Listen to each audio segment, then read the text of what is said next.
pursuit of the 3 C's: confident, concise, and consistent healthcare provider recommendations for adolescent vaccines.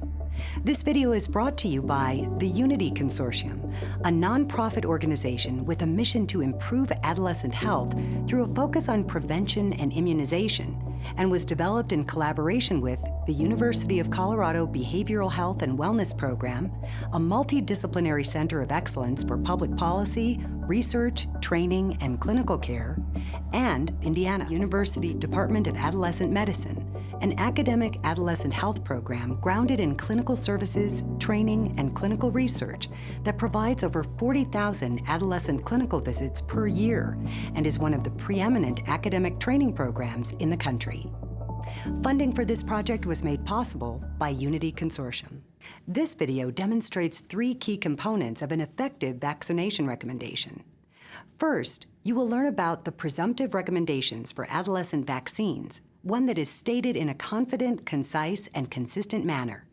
A vaccination recommendation should be made by physicians at all 11, 12, and 16-year-old well visits. Second, you will learn about the types of questions commonly expressed by parents about vaccines, how to view these questions as a normal part of the vaccination conversation, and most importantly, strategies to distinguish among caution, hesitancy, and refusal. Finally, you will learn a guiding conversational style called Motivational Interviewing, or MI. Some simple MI interventions can help parents and patients move from being hesitant about vaccination to a position of acceptance. In the following video segments, you will view several demonstrations of healthcare provider recommendations. These scenarios represent the most common parental positions on vaccinations: accepting, cautious, and hesitant. You will see in each scenario that the provider enters the conversation with confidence and belief in vaccination. Regardless of the parent's position, the provider always assumes that the vaccination will occur in this visit. Again, keep in mind that the majority of parents are acceptors. In the first scenario, Taylor, an 11-year-old girl, presents for a well visit with her mother, Ellen. Watch as Dr. Jackson recommends 3 vaccinations. Hello, Ellen. How are you? Hey, Taylor. Nice to see you again. How does it feel to be almost done with another year of school? It feels great. This summer we're going to California for 3 weeks to see my grandma and my cousin. Ah, that sounds like so much fun. You know, I'm jealous. So I see that today Taylor is due for 3 vaccines: Tdap, HPV, meningitis. Now, these shots are important for her because they protect against serious diseases that can make her very sick. We'll do 1 Tdap, 1 meningitis, and the first dose of HPV today. You're going to come back for another HPV in 2 months and then again in 6 months. No, I hate shots. You and me both, Taylor. You know, I know they might hurt sometimes, but they are really quick, and we have ways to make them hurt less. So what questions, if any, do you have before I send in the nurse? No questions right now, Dr. Jackson. We expect to get the vaccines today. Great. I'll send Mary in to give Taylor her shots, and I'll be back afterwards. She'll also give you some information about the vaccines, just in case any questions come up. Did you notice that the physician showed confidence and certainty that the vaccination recommendation would be accepted? The healthcare provider's recommendation is the single best predictor of vaccination uptake, and given that the majority of parents are acceptors, a presumptive recommendation with no sign of hesitation on your part will inspire confidence and encourage acceptance. Did you also notice that the 3 recommended vaccines were bundled? HPV was listed in between Tdap and Meningococcal. The provider gave equal weight to each vaccine and did not differentiate HPV from the others. Bundling decreases parent concern and treats the HPV vaccine like all of the others. As you consider the recommendation provided by Dr. Jackson, how does it compare to your vaccination recommendation? Do you make a presumptive bundled recommendation at every 11 or 12-year visit? Does your recommendation achieve the 3 C's: confident, concise, and consistent? In the next scenario, you will observe a conversation between Dr. Jackson, Ellen, and Taylor. This time, Ellen, the mother, generally accepts the physician's recommendation. However, she is cautious and does have some questions. Let's see how Dr. Jackson responds to Ellen's questions. Well, I do have a question. It's about the HPV vaccine. I wasn't expecting that one.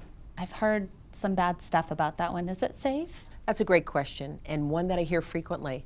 There's a lot of information out there about HPV, some reliable and some not so much. Actually, the HPV vaccine is one of the most well-studied vaccines. It's effective and has been given for almost 10 years now. In fact, more than 80 million doses have been given and no serious safety concerns have been found. None of my patients have had any serious side effects. Is that true even in kids as young as Taylor? Yes, the vaccine has been tested for children as young as 9 years old and shown to be safe. I have no concerns about giving the vaccine to patients that are Taylor's age. You know, Ellen, I've been Taylor's doctor since she was born, and I wouldn't recommend anything that I thought wasn't in her best interest. Thanks, Dr. Jackson. I really appreciate that. Do you have some information that I can read or a website that I can check out? I do. I'll ask Mary to give you an information packet on HPV and the other vaccines that Taylor's going to get before you leave today. In the meantime, this is one of the best things you can do for Taylor right now in terms of cancer prevention. Okay, let's do this. Don't you want to read the information first, Mom? Then I can get the shots next time. Good try, Taylor. This segment began with the same presumptive bundled recommendation, but this time the parent had questions specifically related to the HPV vaccine. Did you notice how the provider handled Ellen's questions? She understood that these questions, especially those related to the HPV vaccine, were common and should be expected, and she answered them with confidence. Because the provider is comfortable answering the parent's questions, she does not automatically interpret them as an indication of refusal. So how do you respond to parent questions about vaccines? Consider your comfort and confidence level answering general and vaccine-specific questions. A question and answer worksheet is included with this training video. If you have not already downloaded this worksheet, please do so now. Think through your responses to common vaccine questions and write them down. This will help you to communicate personalized messages to your patients and their parents in a confident, concise, and consistent way. Like questions, hesitancy is a normal part of vaccine acceptance. However, there is an important difference between parents who ask questions and those who are hesitant about vaccinating their children. Hesitant, unlike questioning parents, usually have ambivalence or an internal conflict that must be resolved before they will decide to vaccinate. Answers to questions alone will not resolve ambivalence, just as expert advice alone will not resolve ambivalence. The resolution of ambivalence must come from the parents themselves. MI is a communication style specifically designed to help people resolve ambivalence and move from ambivalence to change. Before moving on, let's take a closer look at MI and how it can help you talk with vaccine-hesitant parents.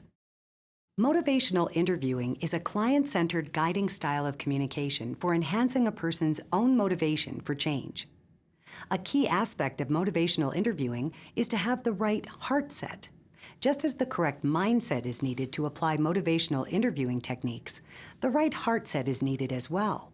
This involves approaching people from 4 underlying perspectives: partnership, which includes active collaboration; autonomy, a demonstration of respect for a person's unique perspective; compassion, which includes focus on a person's well-being; and finally, evocation, or drawing on a person's own strengths, ideas, and abilities for moving forward. MI involves 4 core skills. Let's briefly review each of these skills. The first core skill is to ask open-ended questions. Open-ended questions are questions that require a longer response with many possible answers. These are not questions with a simple yes or no answer or a single word answer. An open-ended question will help you to explore and understand a parent's stance on vaccination. The second core skill is to affirm. When parents feel supported, appreciated, and understood, they are more likely to engage in an open discussion with you. You'll want to affirm any statement, no matter how small, in favor of vaccination. For example, if a parent who refuses a vaccine talks about any potential benefit of vaccination, then this is a comment that is worthy of a strong affirmation. The third core skill is reflective listening. At the most basic level, reflective listening involves reflecting back what the person has said, while a complex reflection includes reflecting back their statement as well as the meaning behind their words. A good reflection allows a person to understand themselves and their motivations on a deeper level. The last core skill is to summarize. Summaries make connections and links within a conversation. They can connect a parent's thoughts, values, and beliefs around vaccination in a new way. Summaries offered from a positive perspective can also be experienced as affirming. As you can see, the most successful vaccine conversations with accepting parents are delivered in a confident, concise, and consistent manner. The recommendation is both presumptive and directive. However, if a physician continues to take a presumptive and directive approach with a hesitant parent, they may find themselves stuck or in discord with them. This approach rarely ends with an increase in motivation or vaccination acceptance. Unhelpful strategies include using information and persuasion, using jargon, discrediting perceptions or sources, overstating vaccine safety, and confrontation. Helpful strategies include care with body language, open questions to elicit concerns, affirming, listening, reflecting, summarizing, and asking permission to share information and advice.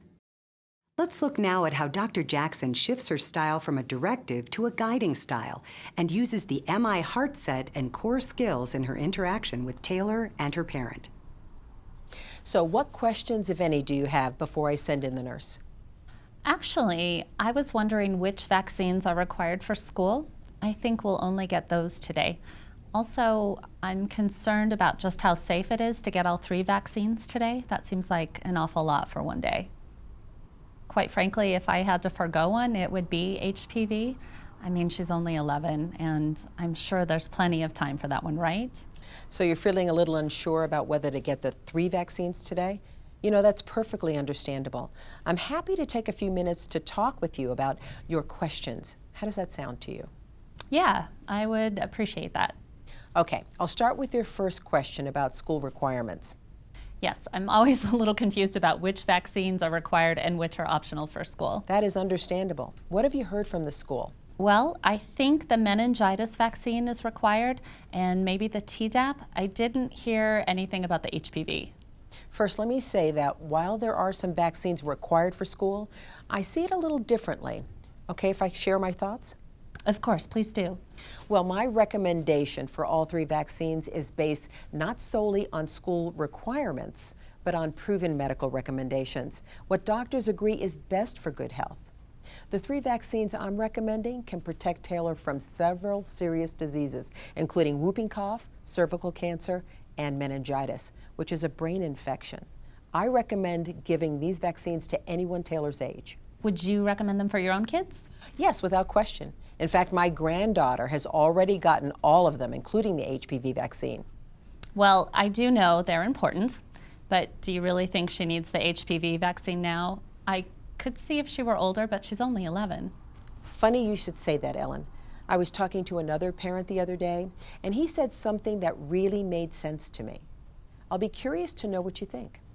This dad told me that he thinks of the HPV vaccine like a bike helmet. When do you tell Taylor to put on her helmet? Is it before she gets on the bike or after she crashes? Okay, I see where you're going with this one, and that's good, very good. It makes perfect sense when you put it that way, but 11 still seems young to me. It sounds like Taylor's young age is the real issue for you and not the vaccine? Yes, that's it exactly. I mean, we'll get it when she's older, maybe 16 or 18. By then her father might actually let her go out with a boy. Like that is ever gonna happen. Not. Don't you worry, Taylor. Your dad's gonna come around someday when you're older. Right, Mom? I wouldn't hold my breath, Taylor. Now back to your question about age. Okay, if I share what I know about vaccinations at that age? Sure. I really do need to know there's good reason for doing it. Well, the HPV vaccine has been extensively studied. And one of the things we know is that 11 and 12-year-olds have a better protective response compared to older teens. And so it may provide Taylor better protection from cancer. Besides, I sometimes find that as teens get older and busier, they don't have as much time to visit me. What do you think? I'm still struggling with the age thing, but I trust your opinion. And you think getting all 3 today is safe? I do. Remember when Taylor was a baby? We gave her several shots at one time. This situation is no different. So you've said that you think it's important to vaccinate Taylor, and you really seem to like the bike helmet analogy. You also see the value in getting the vaccinations now rather than waiting. Is that right? Yes, I guess so. So it sounds like you're leaning towards getting the 3 shots today. Okay, yes. We'll do it today. We're going to do this eventually, and I don't really want to drag this out. Don't you want to think about it some more, Mom? Then maybe I can get the shots next time. Good try, Taylor. Okay, let's get this done. Great. I'll send Mary in to give Taylor her shots, and I'll be back afterwards. She'll give you some information on the vaccines just in case any other questions come up for you.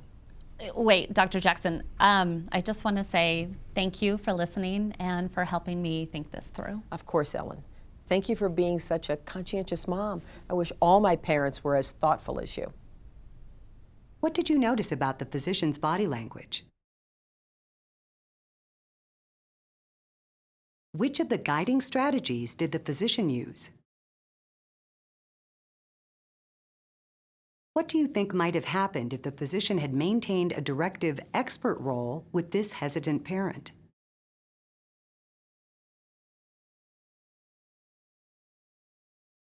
Which of these strategies are you already using in your practice? What changes, if any, will you implement in your vaccine recommendation practices?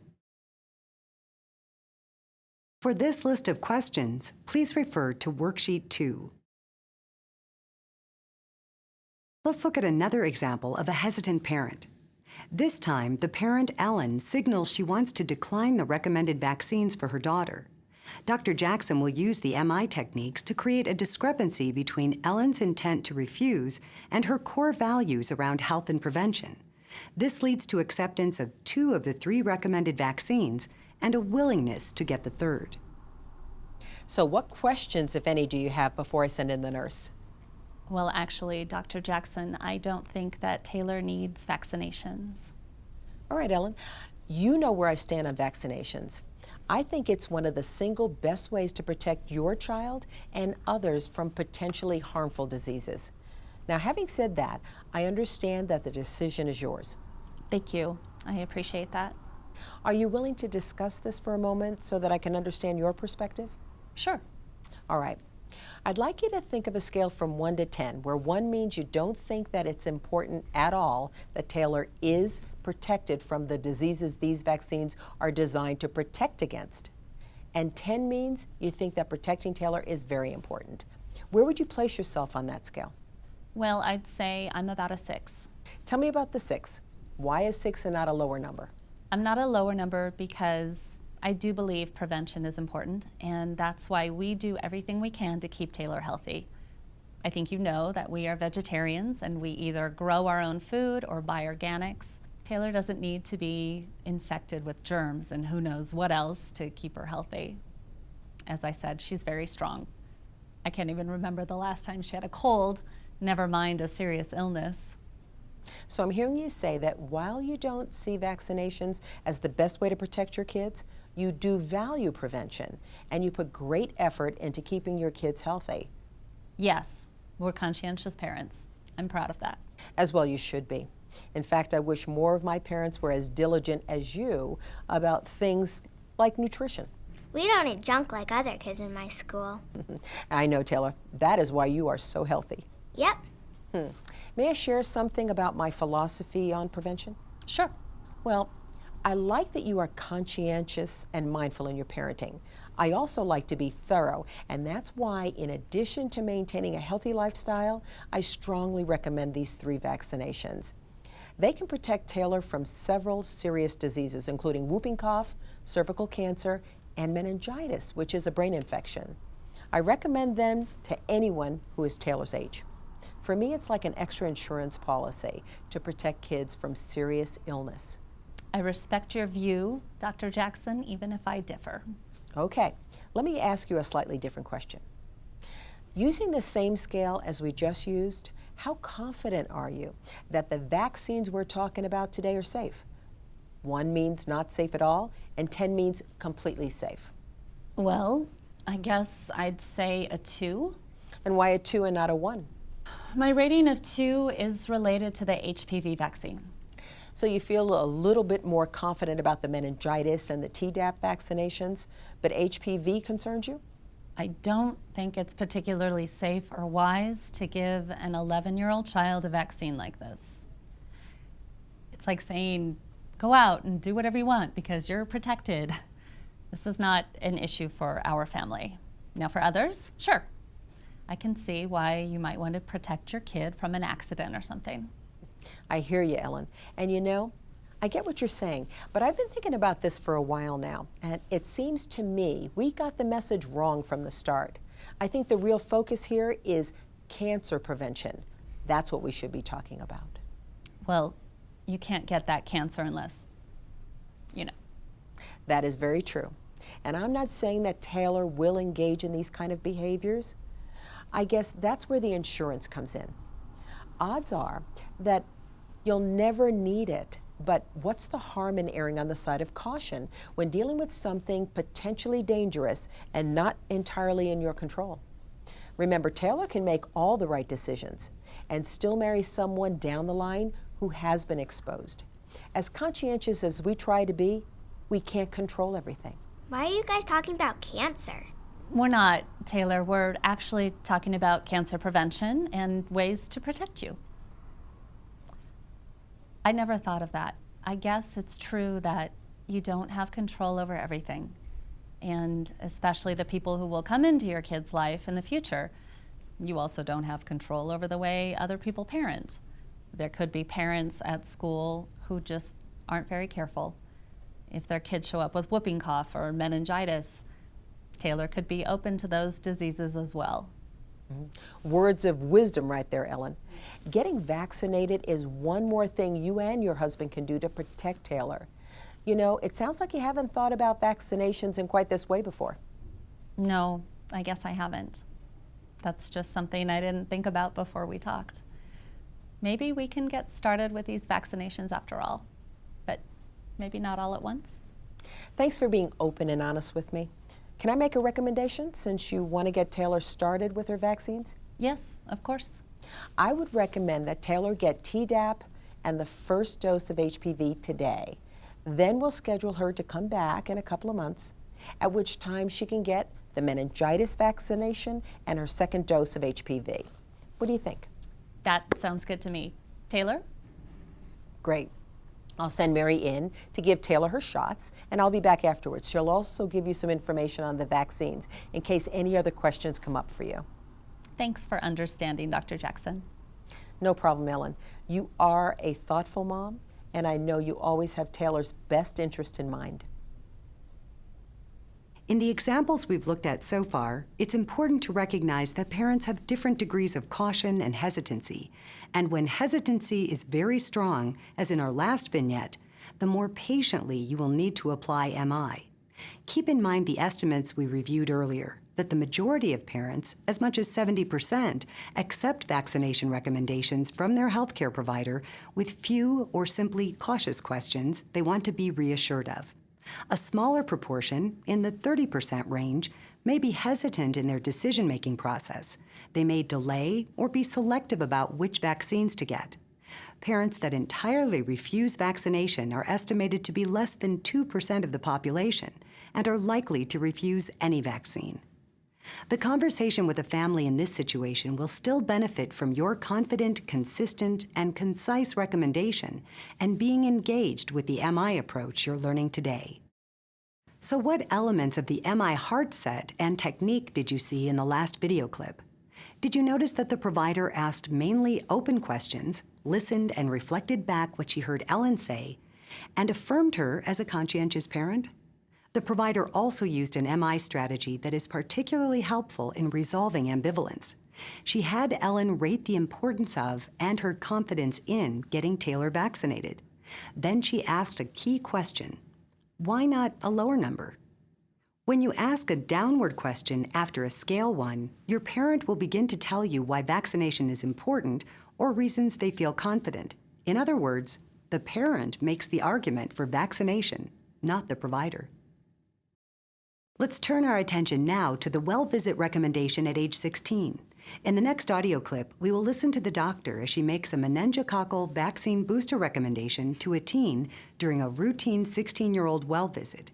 You will notice that there are similarities and differences between the older teen and younger teen conversations.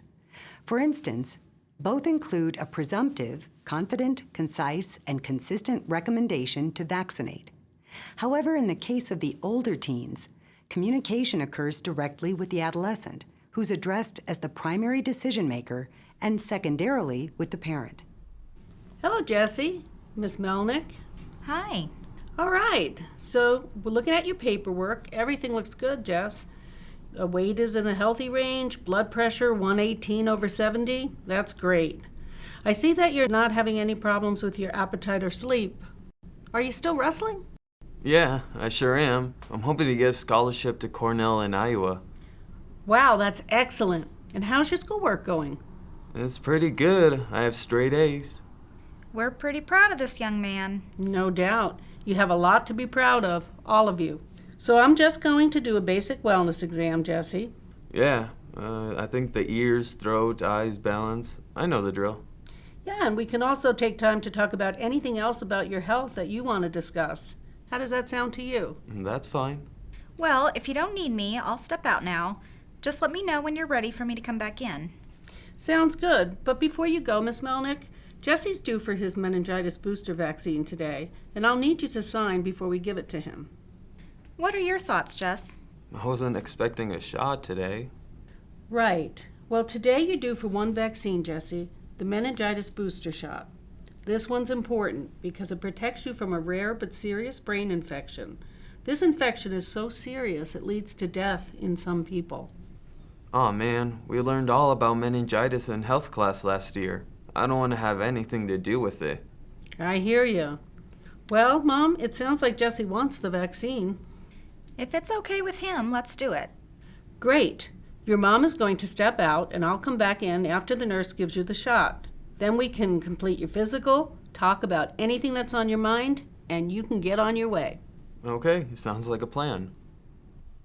Did you notice that the provider placed the vaccine in first position for visit topics covered? She also elicited the buy-in of the teen in the presence of the parent before she left the room. The provider's assumption that the teen was ready to be vaccinated led to a confident presumptive recommendation, which was instantly and strongly accepted by the teen. If the teen had been hesitant, the physician would have shifted to an MI guiding style of communication. There's an additional consideration for 16-year-olds. In 2015, the Food and Drug Administration licensed Serogroup B meningococcal vaccines. These vaccines are recommended routinely for people 10 years or older who are at increased risk for Serogroup B meningococcal infections. In addition, these vaccines may also be given to anyone 16 through 23 years old to provide short-term protection against most strains of Serogroup B meningococcal disease. 16 through 18 years are the preferred ages for vaccination. In a practice that stocks and recommends a meningococcal B vaccine, an alternative presumptive recommendation at the 16-year-old visit might sound like this. Today you are due for shots that can protect you from meningitis, a rare but serious brain infection. There are two different vaccines because they protect you from different types of meningitis infections. All meningitis can lead to serious illness or even death, so I want to protect you from as many types as I can. The first vaccine is a single shot at this visit. With the second vaccine, you will get a first dose today, and then we'll schedule you to come back to see me and complete the series. Any questions before I send Marian to get started? In summary, this video demonstrated the effectiveness of the presumptive bundled healthcare provider vaccination recommendations for both the 11, 12, and 16-year-old well visits. You saw how a vaccine recommendation can be delivered in a confident, concise, and consistent manner with the understanding that the majority of parents and older adolescents will accept HCP vaccine recommendations. You learned how to distinguish between vaccination acceptance, cautious acceptance, hesitancy and refusal, and the benefits of not assuming that questions or hesitancy are signs of refusal. This video also demonstrated the guiding style of motivational interviewing and how the MI heart set and skills increases trust and rapport between you and your patients. Finally, you saw how motivation is strongest when it comes from the parent or adolescent and not from the HCP.